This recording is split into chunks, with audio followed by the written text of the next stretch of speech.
Jadi mendengarkan bukan hanya untuk mendengarkan nungguin cue buat nungguin abis ini dialog ini apa nih gitu. Bukan hanya itu tapi untuk mendengar untuk dapetin impuls gitu, untuk juga being present. Karena ini penyutradaraan pertamaku untuk skala yang lumayan gede gitu di festival. Apalagi meneruskan tongkat estafetnya Irfan Hakim nih. Yang mulia di Persatuan Agung Irfan Hakim. Ya, jadi ini adalah sebuah konten dari Sun Community. Di sini kita akan ngebahas soal proses-proses kreatif di balik setiap pementasan atau kerja-kerja kreatif dari Sun Community. Nah, kebetulan ini adalah episode pertama, dan di episode pertama ini kita akan ngebahas atau kita akan ngobrol soal pertunjukan August Osage County yang kemarin dipentaskan oleh Sun Community di tahun 2025. Oke, bersama gua yang akan nemenin kalian, Anjay. Oke, nama gua Musa Paskarol dan gua akan menjadi host untuk Sun Behind Behind the Sun. Sorry, Behind the Sun.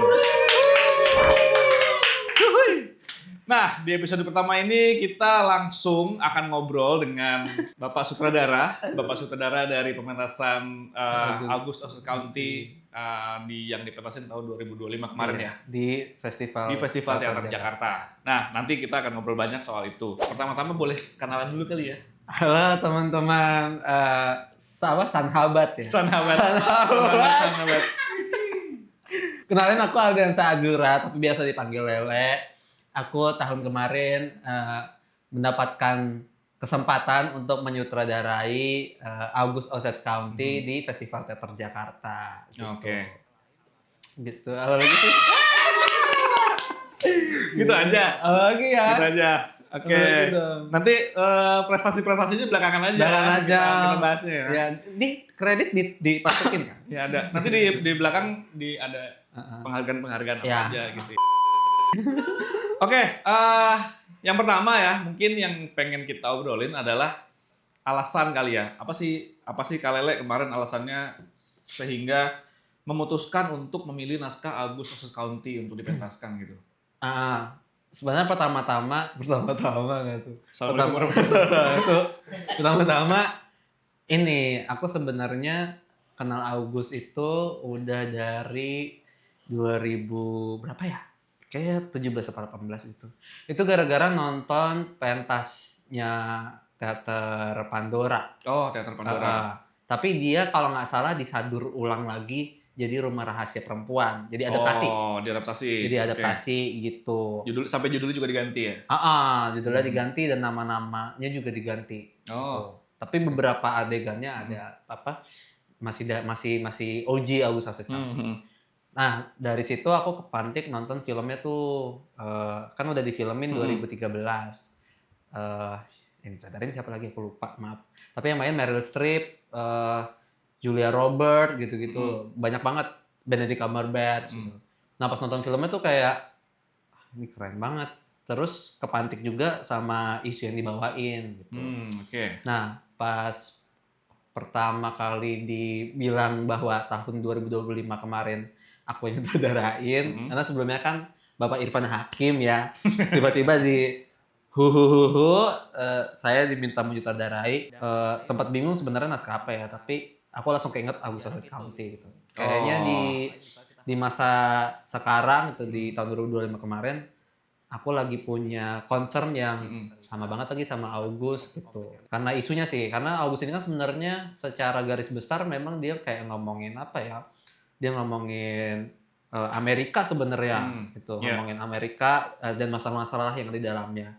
Jadi keluarga si Western ini kan kayak cerminan ya, kayak cerminan atau miniatur si negara ini sendiri. Oh, miniatur dari Amerika gitu. Bener, makanya kayak kita akan bisa ngelacak banyak masalah di rumah itu yang sebenarnya itu adalah masalah Amerika itu sendiri gitu.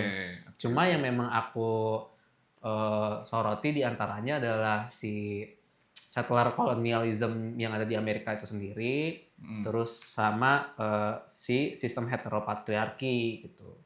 Sebenarnya walaupun banyak ya layernya, tapi yang aku lumayan sorot tuh dua itu gitu. gitu. Oke. Menarik. Hmm. Anjay, kayak menarik. Semoga menjawab ya Kak ya. Ya, semoga terjawab ya penonton ya.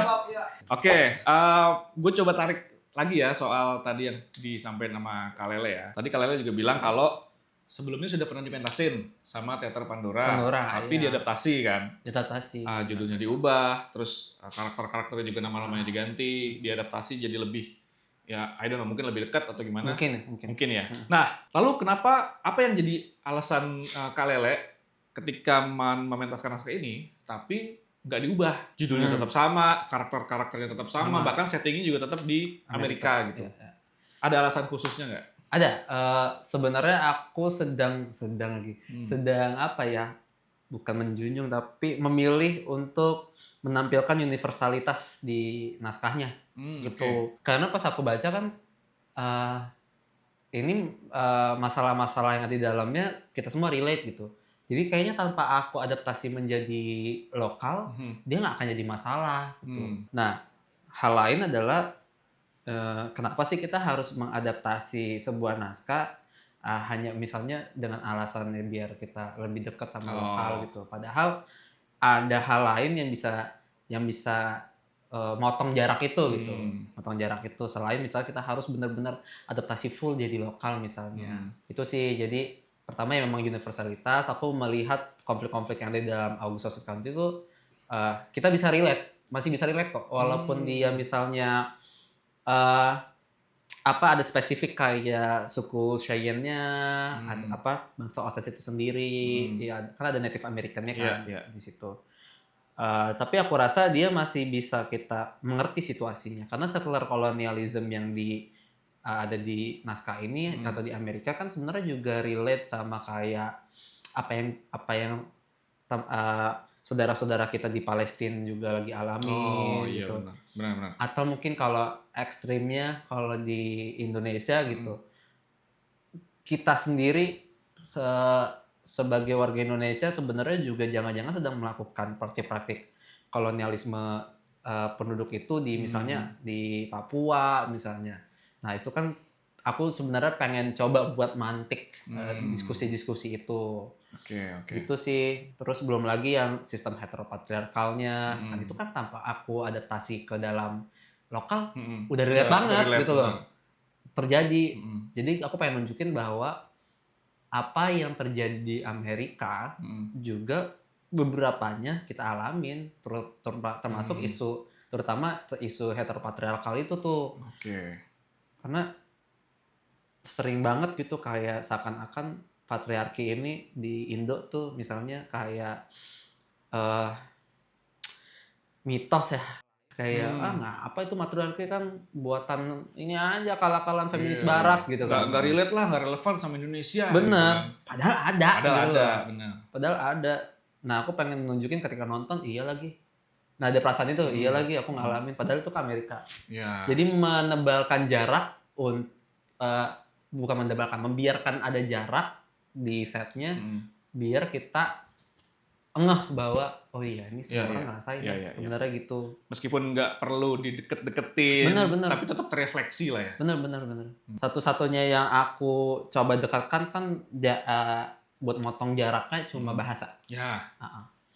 Cuma bahasa karena aku coba buat itu pun juga tetap setia sih sama si naskahnya ya. Karena kan naskahnya juga pakai bahasa yang sehari-hari gitu, vernakular juga gitu. Jadi aku pas proses penterjemahan sama Raymond Yesayapati gitu juga mencoba buat ini pakai bahasa sehari-hari aja kali ya. Nah, gitu. Ini yang menarik nih. Ini kita langsung masuk ke sebagian itu aja ya. Boleh. Karena banyak banget yang juga nanya sebenarnya, banyak banget yang juga ngebahas soal pilihan penggunaan bahasanya gitu. Kenapa untuk menerjemahkan ini dipilih menggunakan bahasa yang bisa dibilang sehari-hari lah. Dan ini kan sebenarnya kalau orang-orang teater ya menganggapnya kayak agak berjarak, justru agak jauh nih sama tradisi penerjemahan realisme yang biasa di Indonesia gitu. Nah, ada ininya nggak? Ada apa nih di belakangnya gitu? Ya, Pertama ini juga keresahanku ya ketika ini mohon maaf mungkin agak gimana, tapi ini keresahanku sebagai pegiat dan juga penonton teater gitu. Ketika nonton beberapa teater realis, aku sering kali kebingungan gitu mengapa kan aku sedang menonton teater realis ya, kenapa kok ada jarak ya ketika aku tonton gitu. Iya, iya, iya. Aneh gitu buatku kayak ketika realis dibuat biasanya dibuat untuk apa justru menciptakan ilusi realita gitu di atas panggung. Bagaimana akhirnya kita melihat cerminan di atas panggung atau realita lain yang dikonstruksi di dalamnya gitu. Nah tapi kok aku jarang ya dapetin itu di teater-teater realis di Indonesia, apalagi yang terjemahan. Oke. Nah itu tuh Itu ya ininya ya, apa alasannya ya? ya. Apa ya tapi gitu. Waktu itu aku belum tahu apa problemnya apa ya tapi ya. Oke. Apakah proyeksi proyeksi gestur, apa proyeksi tubuhnya, proyeksi apanya aku nggak tahu tuh. Sampai pas ngobrol-ngobrol akhirnya bahasa sih. Bahasa ya yang Kita kan dipilih. selalu pakai bahasa yang baku ya, sedangkan kita sehari-hari nggak pakai bahasa baku gitu. I see. Dan itu yang kayaknya akhirnya aktornya sendiri jadi kesulitan untuk mengolah si dialog itu, sehingga seringkali dia hanya berhenti pada hafalan. Bahasa yang bahasa yang dikeluarkan pun akhirnya berhenti pada bahasa teks gitu, Ya, ya. bukan bahasa ucap. Orang bilang nggak menubuh lah ya. Iya, jadi nggak bahasanya nubuh ya. gitu. Nah, Oke, oke. sebenarnya ke sana arahnya. Jadinya ya udah kita terjemahin tapi tetap ada kehati-hatian karena yang dipilih pun eh, vernakular yang urban gitu, yang apa yang umumnya dipakai gitu. Kita menghindari kata-kata yang slang tapi dia sebenarnya serapan dari daerah mana. Kita Oke. menghindari itu. Oke. Oke, menarik, menarik. Menarik lagi.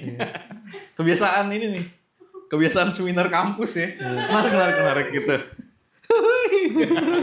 Sedikit kali ya, boleh ceritain juga Kak Lele soal pendekatan aktingnya kemarin gimana nih teman-teman diarahinnya untuk masuk ke dalam naskah itu pendekatan aktingnya apa sih yang dia pakai sama Kak Lele gitu. Tipis-tipis aja, nggak usah Tiba-tiba banyak-banyak, saya ya. Karena nanti untuk konten yang lebih banyak tentang pendekatan acting, klik yang ini nih aja. gimana? Belum ada. Aku pakai 3 sebenarnya. Karena realis jadi Stani, Hagen, sama Messner. Tapi Stani ini sebenarnya hanya pengantar. Oke. Karena dia nggak banyak aku pakai. Justru dia aku turunin ke Hagen sama Messner gitu. Kayak 7 question aja nggak aku pakai, aku makainya 9 question Hagen gitu, sama Messner.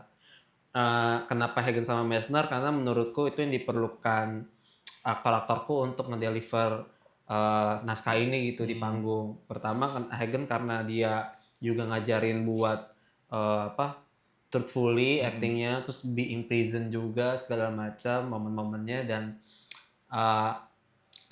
bagaimana menciptakan menghidupkan karakter gitu. Aku lebih cocok sama Hagen sebenarnya karena beberapa metode latihannya cukup aplikatif gitu. Nah kalau Messner dia punya metode latihan yang menurutku juga lumayan efektif ya. Repetition itu, pengulangan itu. Buat aktor tuh jadi bisa mendengarkan secara aktif gitu, active listening gitu. Jadi mendengarkan bukan hanya untuk mendengarkan nungguin cue buat nungguin abis ini dialog ini apa nih gitu. Bukan hanya itu tapi untuk mendengar, untuk dapetin impuls gitu, untuk juga be in present, untuk ngerasain momennya sehingga kalau kata si Messner sendiri ya kita acting itu kan living truthfully under imaginary circumstances gitu. Jadi bisa hidup secara jujur gitu di panggung tetap gitu. Jadi kelihatan natural. Oke. Gitu sih. Itu kenapa aku pakai tadi ya Stani, Hagen dan sebenarnya lebih kedua ini lebih sih. ke Hagen sama Mesternya ya. Stani cuma pengantar. Karena bagaimanapun dua ini memang akarnya ini gitu. Akarnya Stani gitu. Ada ini nggak sih cerita-cerita yang menarik gitu selama proses kemarin berapa lama kemarin prosesnya? Anjir, berapa ya? 6 ya kali? 6, Lebih dong. 8? Kan kalau misalnya dihitung sama proses workshop dan proses penerjemahan, itu udah dari Januari. Januari Berarti sampai 7 bulan lebih lah. Agustus ya, 8 lah ya. Iya, 9. ya. 9 kayaknya. 9 lah ya, 9 bulanan nih. Ya, dari 9 bulan masa kandungan itu, Iya. nggak usah terlalu gini-gini, nggak usah terlalu gini-gini kali ya. Selama 9 bulan proses latihan, dari mulai workshop, pemilihan aktor dan sebagainya sampai dengan pentas itu, ada cerita yang berkesan nggak selama Apa ya? itu? Apa ya, selama mungkin pas castingnya, atau pas latihannya, atau yang paling seru dah? Banyak sih, tapi menurutku yang berkesan tuh lebih ke ini sih. Karena ini penyutradaraan pertamaku untuk skala yang lumayan gede gitu di festival. Apalagi meneruskan tongkat estafetnya Irfan Hakim nih. Yang mulia di Pertuan Agung Irfan Hakim. Jadi agak jiper sebenarnya waktu itu. Oke. Cuma Berat ya pundak ya. agak ekspektasi ya. bener walaupun ya nggak begitu kan orang sini gitu. Nah, tapi aku cukup terkaget di awal-awal tuh ketika aku menyadari bahwa anjir timnya keren juga ya. Karena bener-bener kaget kayak waktu itu kaget pertamaku sama ada tim wardrobe gitu. Shout out to Laras dan kawan-kawan. Shout out Laras dan kawan-kawan tim wardrobe. Dia dapat penata busana terbaik by the way di wilayah. Di wilayah ya. Itu aku kaget. Jadi aku kan juga kadang orangnya lompat-lompat ya. Jadi ada yang lupa, ada yang apa gitu.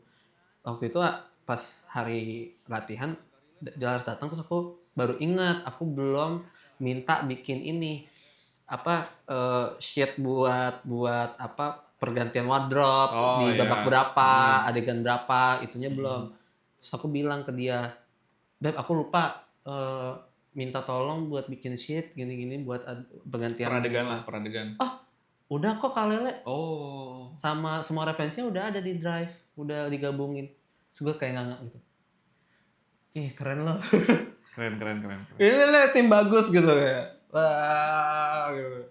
Dan itu semangat itu yang akhirnya kayak ngebus semuanya gitu, kayak di tim set juga begitu, di penata musik begitu. Pokoknya selama itu buat aku personal pribadi bersyukurnya aku dapat teman-teman tim yang mereka tahu mereka mau nyampein apa gitu. Mereka sevisi sama aku.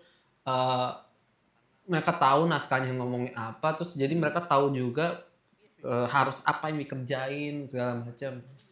Musik juga begitu gitu. Nih Le, gini gimana? Oke. Jadi aku nggak harus yang ini banget gitu. Nah, menurutku itu proses yang baik ya, karena juga proses sutradara juga bukan Tuhan ya.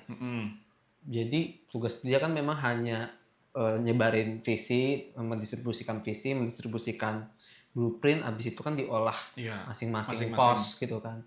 Dan justru ketika aku ngebiarin itu mereka yang ngolah, aku ngelihat ada keunikan sendiri yang muncul gitu. Termasuk di propnya, di set propnya, di wardrobe-nya dan di lain-lain gitu. Termasuk di aktor ya. Karena aku cukup mudah-mudahan juga, ini self proclaim aja, aku cukup mencoba untuk ngasih ruang ke teman-teman aktor nge-explore sendiri gitu. Karena menurutku cara kerja aktor begitu gitu. Bukan yang diarahin banget gitu. Nggak perlu yang terlalu dicontohin. Bener. Aku hanya ngasih stimulus aja gitu. Nah, itu jadi ada keunikan sendiri di masing-masing karakter gitu sih. Asik. Oke. Asik. Sedikit soal beberapa penghargaan yang diterima kebetulan ya. Sempurnanya. Sorry. Ya kan kemarin kan kita tahu ya, Agus County kan dapat salah satu dari grup terbaik juga di 2025. Terus kebetulan juga Bapak Lele adalah sutradara terbaik. Kalau itu oke lah, maksudnya kayak ya itu kan di FTJ penilaian juri dan sebagainya ya. yang aku pengen cerita tuh, yang aku pengen Kalele cerita tuh, udah nggak usah, berlebihan lah. Berlebihan. Mas. Aku kalau malu nyari pasir Kak soalnya. Buat mandi ya. Iya. Oke. Nah, yang aku pengen Kalele cerita sedikit mungkin ya, itu Iya. soal pertunjukan pilihan tempo. itu apa tuh? Di baliknya tuh ada apa gitu prosesnya? Kok bisa nggak tahu gimana sih? Kan Anda sutradaranya gimana? Maksudnya sampai dapat itu. Iya, maksudnya sampai dapat itu tuh gimana? Apa sih yang dikatakan oleh teman-teman dari tim Tempo gitu ketika memberikan titel itu kepada pementasan Agustus County kemarin gitu. Ya, itu juga aku juga bingung ya pertama kali. Karena tadinya yang aku dapat kabarnya itu bukan pertunjukannya. Oke. Tapi grup. Oh, grupnya, Grup secara keseluruhan itu grup terbaik. Jadi nggak spesifik pertunjukan. Terus pas tahu itu pertunjukan, kayak waktu itu pas pemotretan ya, aku baru tahu, oh ini berarti pertunjukannya ya? Iya ini pertunjukannya. Oh wow. Aku mikir jadinya apa ya yang bikin pertunjukannya dapat perhatian. Dapat perhatian gitu dari juri pilihan Tempo gitu. Aku juga bertanya-tanya gitu karena kalau Tempo kan nggak di FTJ doang ya ngelihatnya gitu, tapi di macam-macam gitu. Iya. Nasional mungkin. Nasional di beberapa kota gitu. Walaupun juga kalau aku baca terbatas juga. Yang mereka hadirin aja kalau sempat. Gitu. Nah, pas baca itunya tuh sebenarnya di awal cukup geter juga tuh kayak karena sebelum masuk ke bagian kita itu ada beberapa nama kandidat yang disebutin. Oke. Salah satunya tuh seniorku juga seniorku lah senior kita. Temanku juga gitu di Jogja, Mbak Fitri gitu. Beliau dancer gitu kan. Maestro lah bisa dibilang. Maestro lah itu. Pertunjukannya judulnya Debu dari Dasar kalau nggak salah. Dari Dasar kalau nggak salah. Itu menurutku layak. Iya juga dan banyak gitu maestro lain yang disebutin gitu. Kayak dan menurutku juga bagus-bagus gitu. Nah, aku juga anjir nih kalau yang disebutin ini kenapa Sun ya gitu, kenapa Agus ya. Tapi pas baca ternyata memang Sun dianggap oleh juri membawa satu penyegaran mungkin. Penyegaran.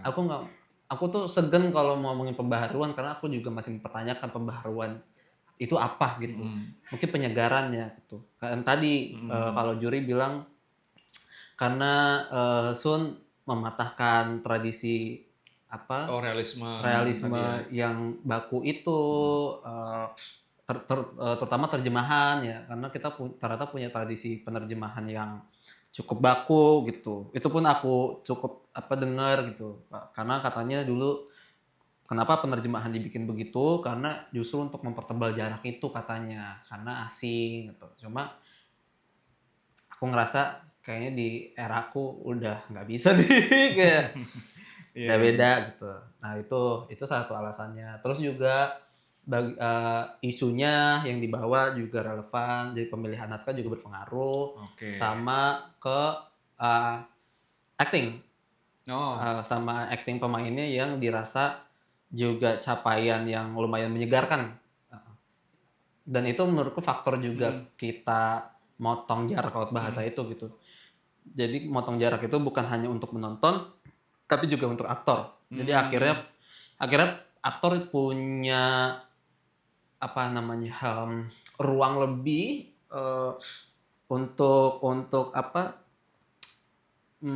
mempertajam si kemampuan aktingnya ini tanpa dia harus berjibaku sama kata-kata yang kadang dia nggak ngerti juga gitu.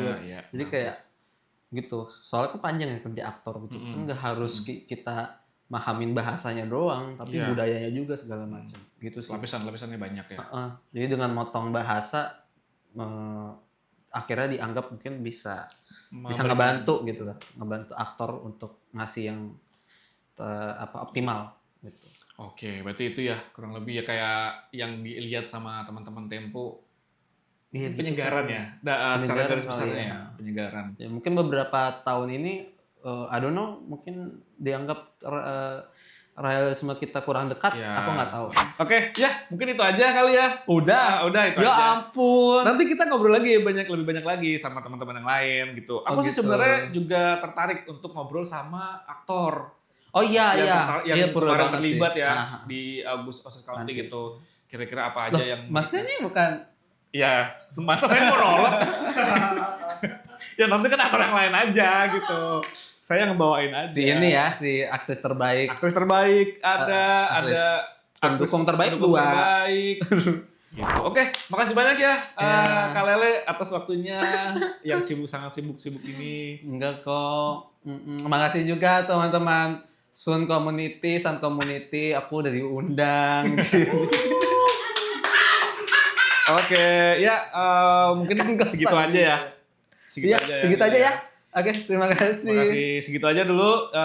Jangan lupa ditungguin nanti konten-konten selanjutnya, ngobrol-ngobrol behind the sun selanjutnya ya. Ya.